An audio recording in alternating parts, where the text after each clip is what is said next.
Thank you very much. Greetings to you, greetings to all our viewers. So let's approach it in a visionary fashion.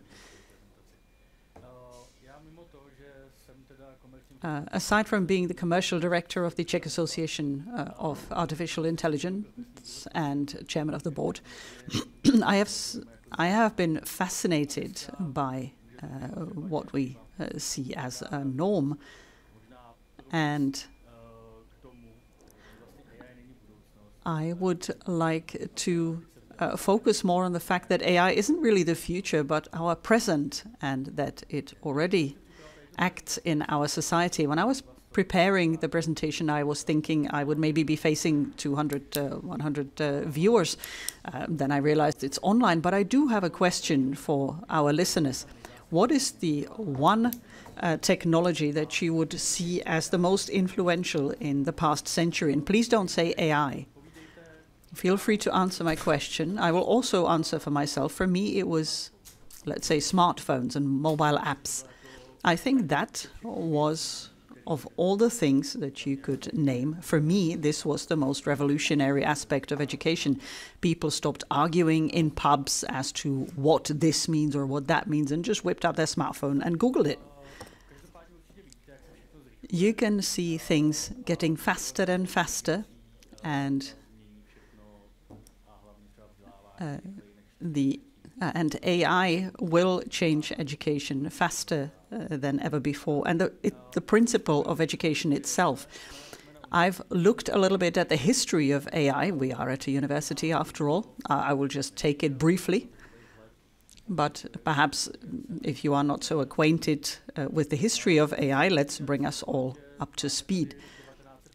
We see 1950s, Alan Turing, the founder and the coiner of the term artificial intelligence, who posed a very well-known question: can a machine think? And he created the Turing test, which judges the machine's intelligence, or judges artificial intelligence in terms of can it resemble a human in its answers and activities. At the beginning of the 21st century, we've had deep learning, big data. This was a very popular question. How are we going to work with them in a business, in education, even in our lives? The amounts of photographs that we have, they are not aggregated. We didn't know exactly how to work with them. Of course, we know that now, and we are aided in this by AI. And in the 2020s, 2021, generative AI enters the picture, Claude, etc. Tools that help us process the massive amounts of data. And that is one of the revolutionary things in history. This was a key step forward from tools that follow orders to tools that create, analyze, and learn. And this moves us to AI in education. AI in education is already acting as a changing factor. We can view this from a personal viewpoint, from the viewpoint of national strategies, from a global viewpoint. The question is how well and how fast we will embrace this in Czech Republic. In the United Arab Emirates, they've already entered AI education in their curriculum already from elementary school, like the first stage of elementary school. But I'm not here to speculate about how we are going to approach it, how we are going to handle this topic. What I would like to talk about is what AI will enable us to do in the field of education. And I prepared a set of pictures that will always illustrate the topic that I would like to talk about. I used the popular Ghibli style. I hope that is okay with you all. What is very important is some sort of personalized education. We all know that we all like different things. We are all good at different things. We all have our own pace of learning things. And AI tools can can adjust to the style and pace of every student. I hope I will not be using some undue advertising, but I would like to mention specific tools such as ScribeSense. We also have virtual assistants for teachers that help them create content, to create lesson plans, that helps them to create texts, feedback for students. A very interesting tool is a co-pilot for teachers. I think Unicorn University is partnered with Microsoft, so Microsoft is the creator of Copilot. They help them analyze how the student is doing, their performance, their grades, and can create very interesting output from all the data that is input into it. This is the subject of AI and grading. And chatbots as mentors. There's a very interesting thing that concerns AI. This is a very interesting thing in AI and education that can help us very much. On the right, you can see Scholasy, which is a very interesting tool. I remember from when I was a student writing my bachelor thesis. I had so many sources, books from the library, Wikipedia, other sources, and it was really something to aggregate all this. And Scholasy can do that for you. It can aggregate this huge amount of data, create some output, and perhaps this will make writing theses easier. An important message for teachers here is that a teacher, and I hope not to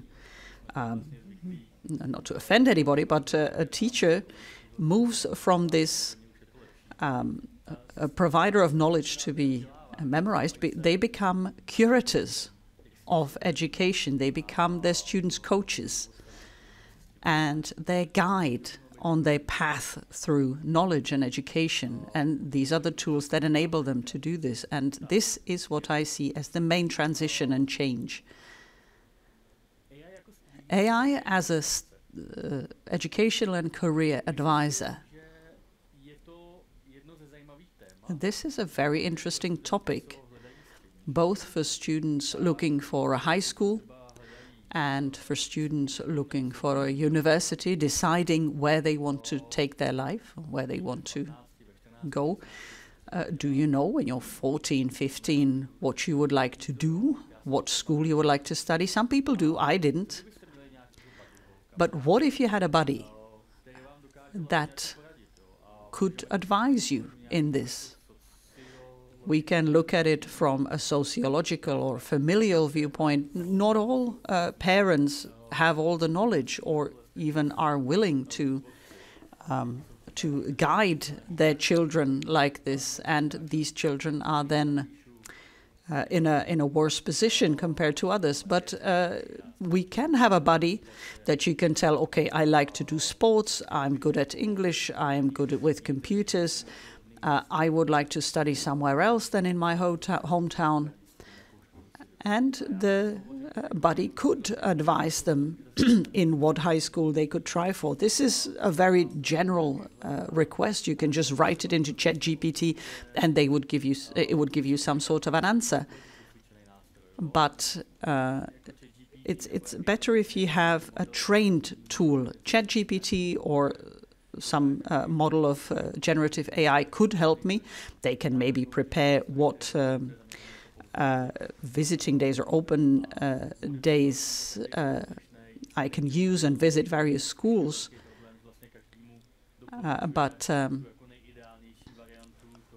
sometimes you can hit tunnel vision because they recommend this most popular career paths, such as a lawyer, architect, etc. And that is something that I think will be a very helpful tool in the future. Another risk is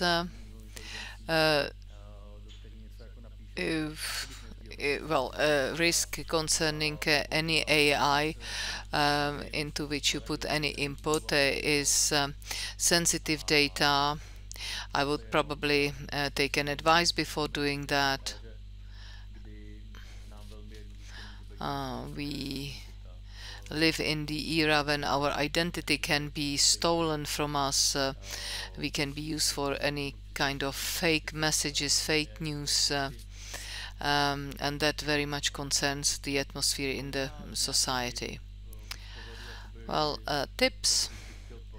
If I want to get an advice in the field of education or how to choose a school, secondary school, certainly you can put a question into ChatGPT. It can help you with prime research of secondary schools, and then you can use a website called Unibuddy, when you can find a university across the globe, and you can also chat live with students from these universities. Now, AI in a society, and specifically in the Czech Republic. What is important or specific or important for us here is the young couple walking on the Charles Bridge, and they both have these little two robots in their pockets. These are smartphones. So if you think about your smartphone, then you have to realize how extremely powerful it is in terms of technology and digital technology. I also think that there will be new professions. Always a person who is using AI will have a great advantage. For example, jobs that will be based on AI or be AI compliant will need experts in the AI, and they will need compliance with AI. Robots will probably serve us, bring us tea, coffee, but it's not linked to whether we will be losing jobs or not. There will certainly be a job of a prompt engineer. This will be a person who will be putting in the prompts, for example, for running the production machines, etc. And the whole society will be more professional, or will be more and more professional, because we will have knowledge from many fields. And I believe this is a great opportunity for the Czech Republic. This is the transition process from being an assembly line to being a brain capacity line. So a great opportunity for the Czech Republic that we should certainly hold tight. AI in society, of course, represents certain risks as well. First of all, it can jeopardize our democracy. So what do you think about this picture?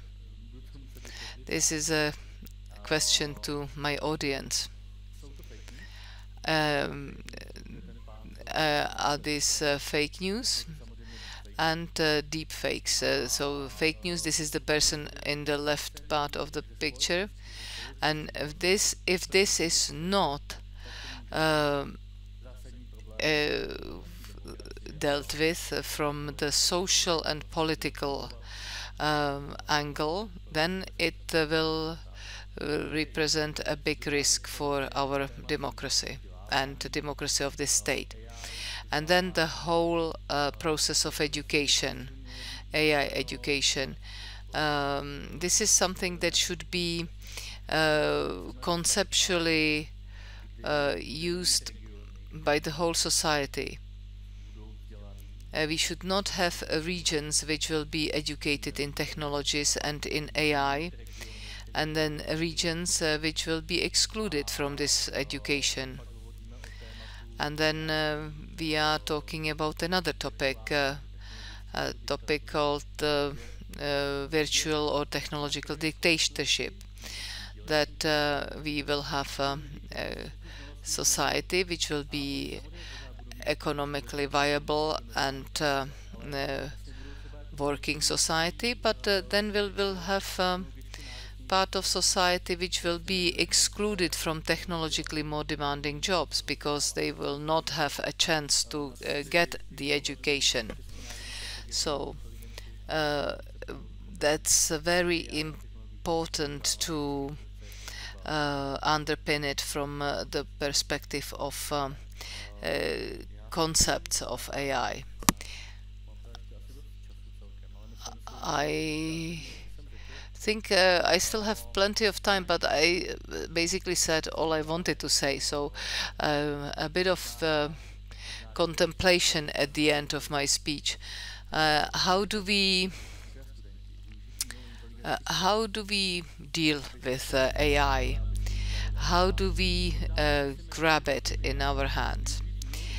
Or let's ask, how use AI from the perspective of technology field, IT programmers, because these are people who think that they will not be jeopardized by AI, but I believe that they will. I think AI will quite change their working environment. A lot of the routine work tasks, such as checking the codes, etc. This is something that AI can do very easily, and programmers will be able to do the creative work. So people will have to be better. If you imagine a senior management team, the manager has 5 junior members below. He will keep 2 which are the best, and he will groom them to become senior managers, but the remaining 3 posts will be staffed by AI. So this is also a threat. I recently saw an interesting article by a CEO of fiber company, and he said that a lot of IT tasks are the easy tasks are now all done by the AI. Medium difficult tasks are, let's say, simple tasks for AI, and the super hard tasks for a human are the, let's say, more difficult tasks for AI. So this is how the development goes. Thank you very much for your attention. Thank you for this inspirational presentation, very much focused on the future. And you said that the audience should give you a feedback. Then I will say a lot of people said that the internet is the greatest invention. Of course, well, people choose different things. For example, I saw a printer and a fax machine, then ChatGPT helped me with this, then mobile phones. Well, for me, the most interesting was a smartphone. The information was right at hand, internet managed to provide everything, but then there were non-traditional things such as YouTube. Of course, if you do not give the prompt any limits, then you get quite interesting answers. For example, YouTube is consumed mainly by Generation Z, and how they understand it. So, for example, if I said do not use the word artificial intelligence, most people will say it. So I have a question. You, as the representative of the Czech Association of AI, What are the tendencies in the Czech Republic? How do you see it? How do you feel it? Do we, as a Czech society, implement AI into our everyday tasks, or do we still try to outsource it and give it to a third party? Well, I'd like to divide my answer into two parts. Firstly, from the point of view of a general public, we can say that people have accepted or adopted even the use of AI. There is no problem in that area, I think. I think a lot of people use it, and I can't remember the percentage, and that's why I don't want to say the number. So a lot of people use it in everyday life. So that's the public. Then from the perspective of the state and the companies, there will have to be certain transition periods, and the adoption or accepting of this is slower. Thank you. So I have another question. Let's say there is a group of people who get into a situation when they say we have deepfake various campaigns, and we have to be very careful about it. So even though the AI has not been creating it yet, the deepfake, and the society was still falling for it. So what are the counter steps if the AI starts to generate these deepfake? Because we are already now falling for it. We, as our association, published a memorandum. Well, it's not exactly a memorandum, it's more a newsletter, and colleagues will now be upset because I can't remember the name, but it is basically a text about how to ethically use AI in political context and political campaigns. And now we hope that political parties will give us a feedback. You can have a look at our website, it's all there.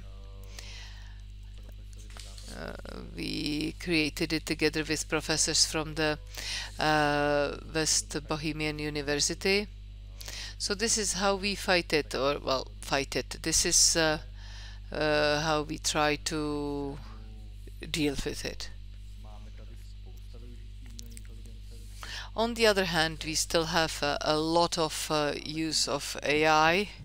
And for example, I saw several billboards created by AI, and these billboards were, let's say, more ridiculous than serious, but they were not the African doctors, yeah, the billboard.